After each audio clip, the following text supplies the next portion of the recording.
Our fourth speaker is Richard Walsh-Bowers, who's an independent.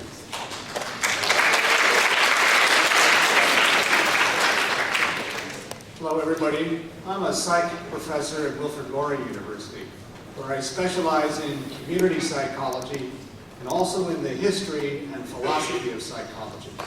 Because I used to be a clinical psychologist at KW Health Center before I took the position at Laurier, I also teach a course in clinical psychology. So as a prof, I'm very well acquainted with the economic stress on university students. In many previous elections, I've been a candidate for the New Democrats, but I resigned my membership over a year ago, and I haven't joined another party because I realized that none of them was and is addressing the fact that, as David Suzuki said just last month, quote, "Our economic system is trashing the planet," end quote. That's the core problem, in my opinion. You see, the profit motive induces short-term thinking and massive exploitation of Earth's resources. It heavily encourages rapid consumption of disposable commodities to keep the economy afloat. And it celebrates competition and greed, which militate against the very state of Canadian democracy and finally our international relations. Environmentally, to survive as a species, we have to create a stable economy that does not grow and is in harmony with nature. Economic growth, consumerism, and addiction to fossil fuels cause climate change, habitat destruction, unsafe water and food, and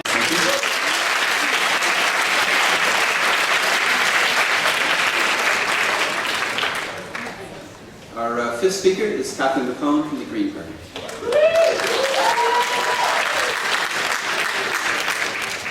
It's great to be here again. I remember sitting up here under these awful lights in 08 too. It's really hard not being able to actually see the expression on your faces. I like looking out into the audience.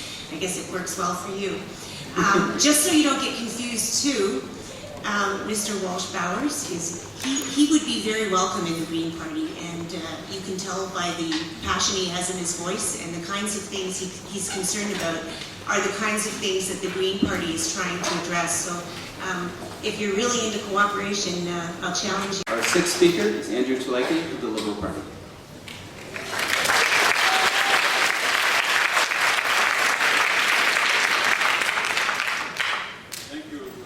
Thank you very much. It's great being here once again. You know, this is I guess I've been coming to this base quite a few times. I think it's the seventh time.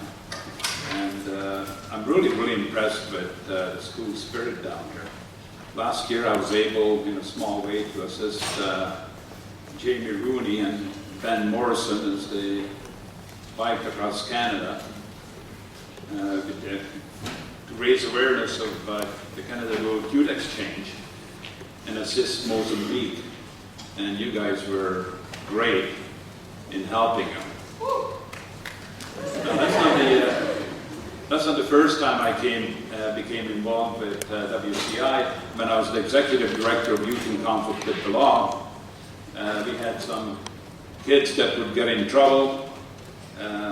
They would end up with me, and some of them went to school here, so I'd be coming here with them, speaking with the vice principal and working out ways for them to stay in school, because school is incredibly important. You know, talking about school, that's a big part of our platform, post-secondary education, because we know for you to succeed and for Canada to succeed, we need people who have the highest degree of education possible. Right now we have too many jobs without people and too many people without jobs. So we got to get the fit right. And the key to it is education. And that is why we are investing $1 billion a year, if we get to form government, to subsidize tuition fees at post-secondary education institution for you and it works out to $1,000 a year to help offset your tuition. And if you're a low-income student, you get a subsidy of $1,500 a year. So either $4,000 over 4 years or $6,000 over 4 years. And this is critical. It's critical that if you get the marks, you get to go. And that financial considerations are not what is keeping you away. You know, we're not talking about that $1 billion investment. I have to go back to the work I did in crime prevention. And crime prevention is something that the Liberal Party has embraced. My involvement in crime prevention goes back to 1993, when I convinced Regional Council to set up a crime prevention facility in the Waterloo region. Investing in that, $1 in prevention saves us $7 down the road. And the best way we can deal with those issues and have a safe community is crime prevention through social development. So instead of spending $13 billion building mega prisons, what we want to do is to make sure that all young people get a chance at life and get the resources to back them up. Thank you very much.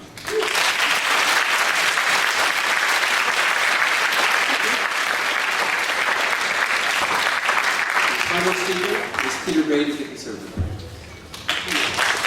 81, and I like to say that 2 of the happiest years of my life were spent in grade 9. Since my exciting election victory in 2008, it has been an honor to serve as your Member of Parliament. I've worked hard to represent all of Kitchener-Waterloo, whether you live in Brighton Yards or Beechwood or Lakeshore or Laurelwood. And we've achieved much together. Our region has received an unprecedented level of support and attention from the federal government. Support for arenas, pools, and soccer fields. Support for education, research, and innovation. I also want to spend some time talking about the importance of young people participating in the political process. When you travel around the world, as I have been fortunate enough to do, you become very aware of how precious our democratic rights and traditions are. And it's important to participate in the political process. And if you're 18 now, or if you're about to turn 18, to exercise your democratic right and to vote. It's a gift. I first became involved in politics when I was in high school and volunteered in the office of then Waterloo MP Walter McLean after graduating.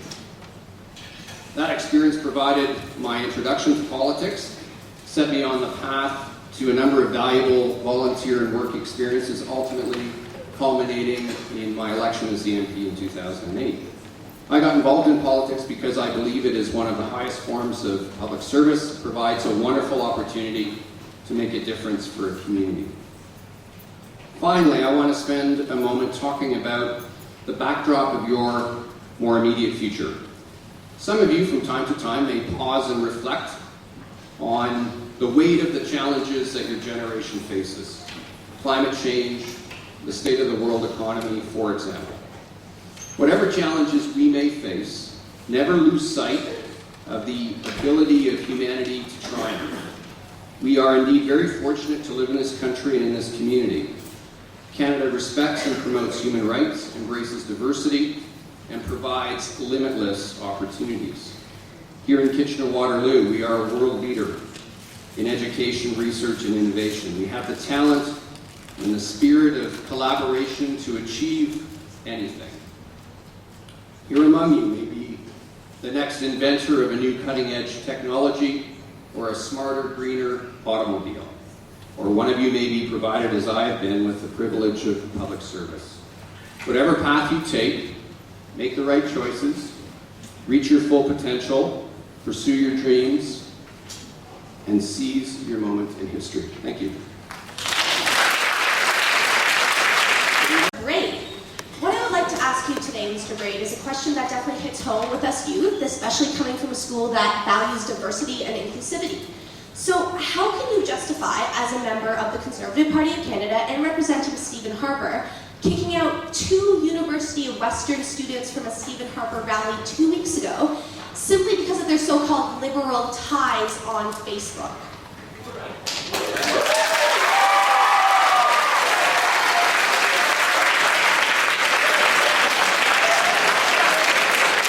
Mr. Brady, thank you for the question, and a very important question. That was certainly an unfortunate incident.